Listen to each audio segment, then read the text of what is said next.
You woke up this morning, you walked to the kitchen, you pricked your finger, and the number on the meter made your stomach drop. 168, maybe 175, maybe even higher. And the most painful part, the part that makes you want to throw the meter across the room, is that you didn't do anything wrong last night. You didn't snack. You didn't eat dessert. You didn't break your diet. You went to bed at a reasonable hour with an empty stomach, exactly like every doctor, every article, every well-meaning relative has told you to do for years. And still, somehow, your body decided to wake up with blood sugar that looks like you ate a slice of cake at midnight. How is that possible? How can you eat nothing and still wake up with sugar that high? It feels like a betrayal. It feels like your body is working against you while you sleep. And I want to tell you something right at the beginning of this conversation that I wish someone had told me years ago. You are not failing. Your discipline is not the problem. Your willpower is not the problem. There is something happening inside your body between the hours of 3 in the morning and 7 in the morning that almost nobody talks about clearly, and once you understand it, that number on your meter will finally start to make sense. And more importantly, you will finally know what to do about it. Subscribe now, so you don't miss what's coming next week, because I'm going to walk you through the exact thing your liver is doing tonight while you sleep, and what you can change starting at dinner today. I know that sounds wrong. I know every instinct in your body says, but if I didn't eat, where is the sugar coming from? That is exactly the right question. And the answer is going to change how you think about your diabetes forever. The sugar is coming from inside you. Your body, your own organs, are manufacturing glucose and pouring it into your bloodstream while you sleep. Not because something is broken, not because you did something wrong, but because your body is doing exactly what it was designed to do tens of thousands of years ago, before there were alarm clocks, before there were grocery stores, before there were beds. And in someone with type 2 diabetes, that ancient survival mechanism turns into the thing sabotaging your morning numbers every single day. Somewhere between 3 and 5 in the morning,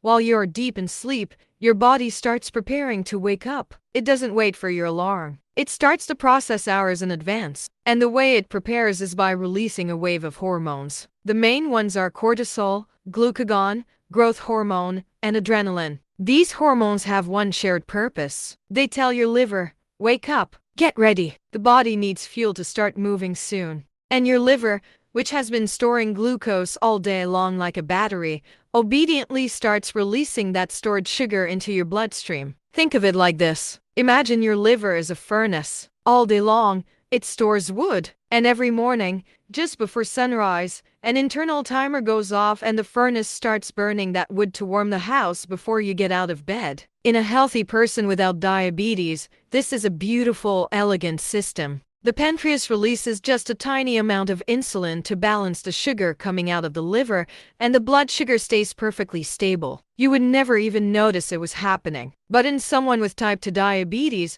the cells of the body have become resistant to insulin. The signal is being sent, but the cells aren't listening anymore. So the liver pours sugar into the bloodstream, and there is no insulin response strong enough to keep up. The sugar just sits there, floating, waiting, climbing higher and higher. And by the time you open your eyes at 7 in the morning, that number on the meter is 165, 170, 180. This is called the dawn phenomenon. And it is happening to millions of people every single morning who think they are doing everything wrong, when in reality, their body is just following ancient instructions on a broken thermostat. Because if you have been blaming yourself for years, if you have been lying in bed at night wondering what you did wrong, if you have been feeling like a failure every time you check that meter, I want you to hear me clearly. It was never about willpower. It was never about being good or bad with your food. Your body has been following a 4 million-year-old program, and nobody ever explained it to you. That is not your fault. That is a failure of how we educate people about diabetes. And we are going to fix that today, right here, in this conversation.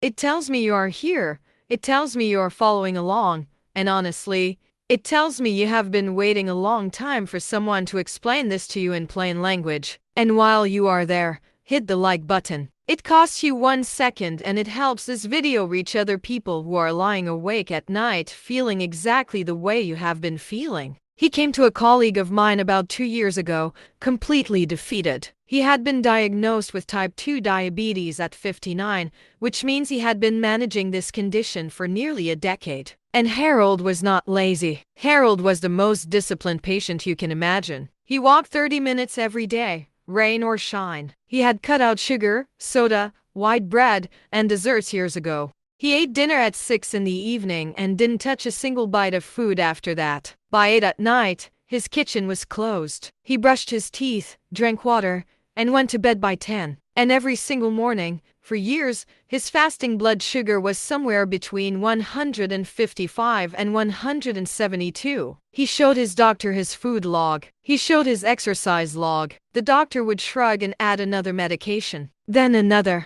Then another. By the time Harold came to my colleague, he was on 3 different diabetes medications, and his fasting sugar was still 160 in the morning. He told her, with tears in his eyes, "I feel like my body is lying to me. I'm doing everything they told me to do, and nothing changes." That sentence broke her heart. Because Harold wasn't doing anything wrong. Harold was doing everything that the standard advice told him to do, and the standard advice was missing the most important piece of the puzzle. 3 weeks later, Harold's fasting blood sugar was averaging 128. 3 months later, it was averaging 117. His A1C dropped from 7.9 to 6.6. And Harold called her one morning and said, "I checked my sugar today and it was 112. I sat at my kitchen table and I cried. I haven't seen a number that low in 10 years. So what did she change? What was the invisible mistake Harold had been making for a decade without knowing it? It comes down to 2 things, and they are so small, so easy to overlook, that almost nobody talks about them. The first is the composition of the dinner, and the second is the timing of when the body stops eating relative to when it goes to sleep. They eat a meal that is heavy in carbohydrates. Maybe it is a plate of pasta. Maybe it is rice and beans. Maybe it is 2 slices of pizza. Maybe it is a sandwich with bread on both sides. Maybe it is even something that seems healthy, like a big bowl of brown rice with vegetables, or a baked sweet potato, or a serving of whole wheat noodles. None of these foods are evil. But here is what happens when you eat a carbohydrate-heavy dinner.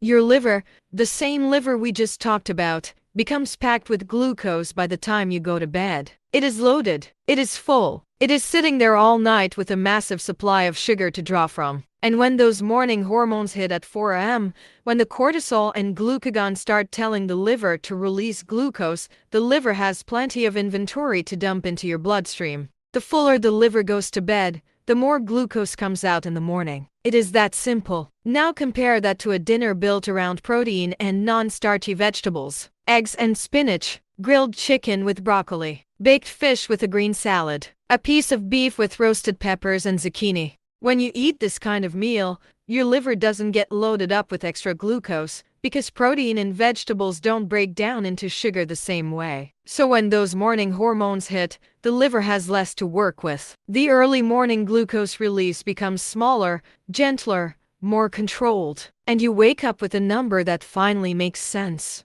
Don't eat after 7. Don't eat after 8. And in many cases, that advice is correct. But there is a hidden problem with going to bed completely empty when your body has insulin resistance. When you fast for too many hours overnight, your liver actually senses the fast as a stress signal. And when the liver senses stress, it releases more glucose, not less. The body interprets a long fast as a famine, and famine triggers the same hormones that cause the dawn phenomenon. Cortisol goes up, glucagon goes up, the liver dumps more sugar. So in some cases, going to bed with absolutely nothing in your stomach for 10 or 12 hours can actually make your morning numbers worse, not better. This is the part nobody tells you. This is the part that makes diabetics feel crazy, because they are following the rules and the rules are incomplete. If you go to bed feeling anxious, worried, scrolling through bad news on your phone, arguing with someone, or thinking about money, your cortisol levels are already elevated when you fall asleep. And that means when the natural morning cortisol wave hits at 4 a.m., it is hitting on top of an already elevated baseline. Your liver gets a stronger signal. More glucose comes out. Your morning number is higher. This is why 2 people can eat the exact same dinner And one wakes up at 110 and the other wakes up at 170. The difference isn't always the food. Sometimes the difference is the nervous system. Sometimes the difference is whether you went to bed calm or whether you went to bed wound up. And this is something nobody tells diabetics. They tell you to watch your food. They tell you to count your carbs. They never tell you that the news you watched at 9 p.m. might be the reason your sugar was high at 7 a.m. It sounds strange, but it is real, and the research backs it up. And she had developed a habit of watching the late news every night before bed, often falling asleep with the television still on. When she changed two things, her dinner composition and her bedtime routine,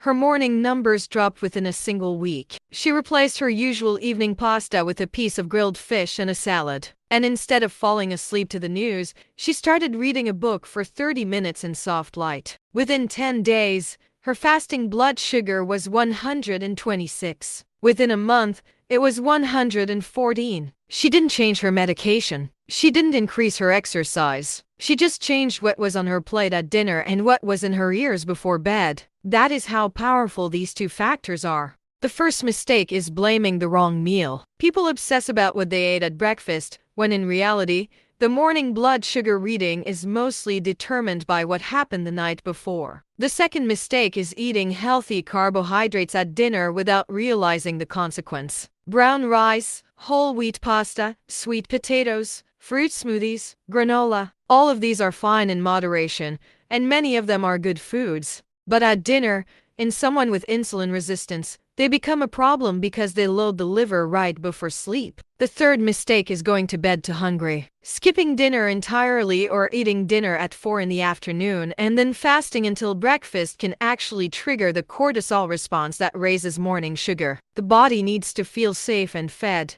not deprived. The fourth mistake is ignoring protein. Most people with diabetes eat far less protein than their body needs, especially at dinner. Protein at the evening meal stabilizes blood sugar overnight in a way almost nothing else can. And the fifth mistake is treating bedtime like it doesn't matter. The hour before sleep is one of the most important windows of the entire day for someone managing diabetes. What you do in that hour shapes the next 8 to 10 hours of your metabolism. So here is the simple plan you can start tonight. At dinner, build your plate around protein and non-starchy vegetables. A palm-sized portion of fish, chicken, eggs, or lean meat. A generous serving of vegetables like spinach, broccoli, zucchini, peppers, mushrooms, or salad greens. A small amount of healthy fat from olive oil, avocado, or nuts. Keep the carbohydrates small at this meal. If you want bread or rice or pasta, make it a side, not the main event. Eat dinner about 3 hours before bed, not earlier. You want some food in your system as you transition into sleep, but not so close that digestion interferes with rest. In the hour before bed, calm your nervous system. Turn off the news. Dim the lights. Read something gentle. Stretch. Breathe slowly. Drink a glass of water. Let your cortisol come down before you fall asleep. And when you wake up tomorrow morning, check your blood sugar at the usual time and write the number down. Do this for 7 days. Then look at your numbers as a whole. I promise you, you will see something change. Not because of a miracle, because you finally gave your body the conditions it needs to do its job. Your body has been doing exactly what it was designed to do with the information it has been given. For years, you have been told that diabetes is about willpower, about discipline, about how good you are at saying no to dessert. That story was never the whole truth. The truth is that your morning blood sugar is a conversation between your liver, your hormones, your nervous system, and the choices you made the night before. When you change the conversation, the numbers change. It really is that simple. And it really is that powerful. You do not need to be perfect. You do not need to overhaul your entire life. You need 2 changes at dinner and 1 change at bedtime. And you need to give those changes a chance to work for 1 full week. That is all. Most people see a difference in 3 days. Almost everyone sees a difference in 7. If this video helped you understand your body in a new way, if something finally clicked, please leave a comment below telling me what surprised you the most. I read the comments. I respond to as many as I can. And if you are willing, share this video with one person you know who is struggling with their blood sugar and feels like they have tried everything. Sometimes one piece of information at the right moment changes someone's entire life. And before you go, I want to invite you to watch the video appearing on your screen right now. It is the natural next step in this conversation, and it covers something I didn't have time to explain fully in this video. Click on it, watch it, take notes if you need to, and I will see you there. And starting tonight, with one dinner and one quiet hour before sleep, you can take the first step toward exactly that. Take care of yourself. You are worth the effort, and I will see you in the next one.